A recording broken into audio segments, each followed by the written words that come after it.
Temu lagi di hot room, Ibu Mira Sumirat yang adalah mewakili kepentingan buruh. Siap. Happy dong, senang dong. Di Jakarta 4,9 juta upah minimum, di Bekasi 5,1 juta, Kerawang 5,1 juta. Jadi ini bukan soal happy atau tidak happy, Bang. Ya. Tetapi ini sebuah keharusan, memang seharusnya bukan kenaikan sih, penyesuaian. Ketika kami melihat angka-angka itu, bukan kenaikan, penyesuaian. Saya menarik apa yang disampaikan oleh Pak Darwoto ya. Bahwasannya tidak setuju dengan Permenaker.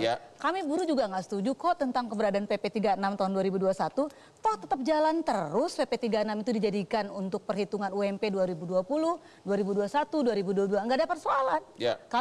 Kami menolak keberadaan PP 36. Sekarang pengusaha bilang Permenaker kami tolak, silakan saja, tetapi harus dilakukan dong, harus dilaksanakan, harus dieksekusi. Jadi buruh sudah terima ini? Insya Allah kami terima, tetapi tidak minta nambah lagi? Enggak lah, kita juga paham betul dengan kondisi pelaku usaha yang setelah pandemi COVID, kondisi bangsa ini harus recovery ya terkait dengan COVID. Kami juga paham betul, makanya kenapa kita minta enggak lebih daripada 13%. Angka 13% yang kami usulkan awal adalah angka kompromi, seharusnya 20%. Jadi semula kalian minta 13%? Seharusnya 20%, seharusnya. Tapi kami karena tahu persis kondisi pelaku usaha, kondisi negeri ini, makanya minta 13%. Minta kenaikan 13%? Kan dibatasi oleh Ibu Menteri Tenaga Kerja dikasih 10%? Dibatasi 10%. Udah puas? Kita ini meminta berdasarkan data. Kami melakukan survei pasar juga loh di organisasi kami. Survei pasar modern dan juga tradisional. Dan angkanya itu kami dapat 20%. Kalau inflasi kemudian pertumbuhan ekonomi kemudian juga karena kenaikan harga BBM kemarin di Oktober itu betul-betul mencapai 20%. Tapi kami lagi-lagi paham dan sadar betul bahwa kondisi setelah pandemi COVID ini kami memunculkan angka 13%. Oke, jadi 10% menurut organisasi buruh sudah puas. Tapi kenyataannya kan sudah sesuai dengan daya beli masyarakat. Tapi kenyataannya nggak ada yang 10%, Bang. Tapi kalau DKI ini keterlaluan, kalau menurut saya DKI sampai 5,6%, dia nggak berarti tidak memperhitungkan Permenaker justru di DKI. Artinya menurut Ibu untuk DKI malah harusnya lebih besar. Harusnya lebih besar karena barometer. Jauh lebih mahal di sini apapun. Betul. Oke, Pak Peter Abdullah, ekonom. Dari segi ekonomi, kepentingan pengusaha dan kepentingan buruh, ini sudah tepat nggak kenaikan ini? Kenaikan itu susah untuk kita menyebutnya dari segi tepat. ekonomi. Ya, dari sisi ekonomi ya. Dari sisi ekonomi kenaikan upah minimum harus. Karena kenaikan upah minimum itu kan sifatnya, tujuannya kan untuk menjaga kesejahteraan, menjaga daya beli. Dengan adanya inflasi yang melonjak pada tahun 2022, ya, salah satunya dikarenakan kenaikan harga BBM, maka dipastikan daya beli masyarakat pasti turun. Jadi oleh memang kenaikan itu harus. Kenaikan itu pasti harus. Dan saya kira Pak Darwoto juga tidak menolak itu. Ya benar, Pak Darwoto, kenaikan itu memang harus ya? Iya, kenaikan harus. Kenaikan harus, oke. Satu kenaikan poin setuju dulu. Pengusaha, ekonom, Kalau kenaikan itu harus, berapa persen menurut Bapak? Nah, persoalannya kan berapa persen. Dan berapa persen pun, saya kira juga Pak Darwoto juga bisa mengaminkan saya. Bukan masalah berapa persennya, persoalannya adalah bagaimana proses mencapai kata sepakat untuk berapa persennya. Nah, karena inilah yang sebenarnya, proses inilah yang sebenarnya saya kira yang kita mengalami kemunduran. Tapi kan susah meminta pendapat dari berbagai orang, kan susah menyatukan satu pendapat. Bisa saya perkuat, Bang. Tapi memang harus begitu, makanya posisinya ya lembaga tripartit itu harus dihidupkan karena posisinya adalah menengahi kedua belah pihak yang sangat sulit untuk mencapai kata sepakat. Ya, kepentingan buruh dan kepentingan pengusaha itu tidak akan pernah, seperti Mbak Irma tadi, nggak akan pernah cocok. Kalau begitu gini aja deh.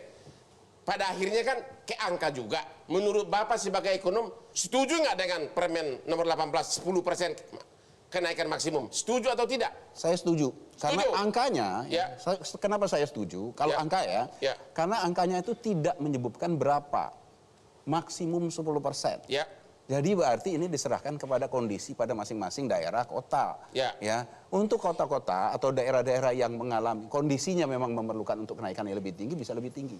Tetapi saya juga setuju dengan Pak Darwoto, prosesnya, ya, proses untuk mencapai angka pada masing-masing daerah kota itu seharusnya melibatkan kedua belah pihak. Ini kan hanya upah minimum provinsi maksimum 10%. Kalau untuk kota ada nggak batasannya, Ibu Mira? Ya, kalau untuk kota. Ya, kalau untuk kota nggak ada batasan, nggak ada.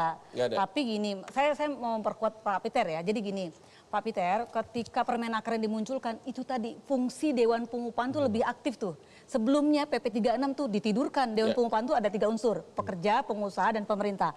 Gara-gara PP 36 2021 ini yang namanya Dewan Pengupahan tidur, mati suri. Nah tetapi karena Permenaker, tadi Pak Peter sampaikan ini menjadi lebih aktif. Kalau makanya gitu, mereka lebih saya tahu mau tanya kepada kondisi. Ibu Indah, peraturan Menteri Tenaga Kerja kan hanya upah minimum provinsi maksimum 10% naik. Bagaimana dengan upah minimum kota kalau pimpinan daerah tidak mau menaikkan sama sekali? Ya, nggak apa-apa, bisa pakai upah minimum provinsi, Pak Hotman. Saya ingin mengulang ya, tadi betul saya ingin menyambung juga yang Bu Mira sampaikan. Ada Dewan Pengupahan Nasional. Jadi tadi pertanyaan Pak Hotman di awal kepada saya, apakah sudah dibicarakan kepada pengusaha, Apindo. Jadi ada perwakilan Apindo yang duduk dalam Dewan Pengupahan Nasional. Saya ketua Dewan Pengupahan Nasional. Di anggota saya ada perwakilan serikat pekerja, perwakilan pengusaha. Dalam suatu rapat Dewan Pengupahan Nasional dan juga LKS Tripnas, itu kita sudah membuat semacam alarm lah bahwa ini sepertinya, bukan sepertinya, dari serap aspirasi PP 36 tidak bisa diterima. Lalu bagaimana jika nanti akhirnya pemerintah harus membuat suatu regulasi baru. Rekomendasi dari suatu pertemuan Dewan Pengupahan Nasional sudah menyatakan mempersilahkan pemerintah membuat rekomendasi, walaupun saat itu pemerintah belum secara eksplisit mempunyai formula baru yang sebagaimana sekarang diatur dalam Permenaker 18. Kedua yang ingin saya sampaikan, sebenarnya kekhawatiran Pak Darwoto dan para pengusaha itu kekecewaan, saya katakan ya, mohon maaf, kekecewaan dapat kami pahami. Namun demikian, kenapa kita selalu membahas ini? Sebenarnya kan nggak terlalu worth it juga kita bahas ini. Karena upah minimum itu kan sebenarnya berlaku hanya untuk pekerja dengan masa kerja 1 tahun ke bawah. Dan itu kalau menurut data dari kami, dari Kemenaker, hanya sekitar kurang lebih, mohon maaf, 6,4%. Atau sekitar 3,27 juta orang dari 51 juta orang yang bekerja dengan masa pekerja di atas 1 tahun. Nah justru sebenarnya yang besar inilah yang lebih dari 40 juta lebih ini harus dipikirkan agar mereka bisa lebih sejahtera, layak, produktif, dan berkontribusi pada perusahaan-perusahaan dan akhirnya pada pertumbuhan ekonomi. Mestinya seperti itu gitu. Kalau gitu gini Bu, ya, ini kan ada 2 peraturan yang tumpang tindih.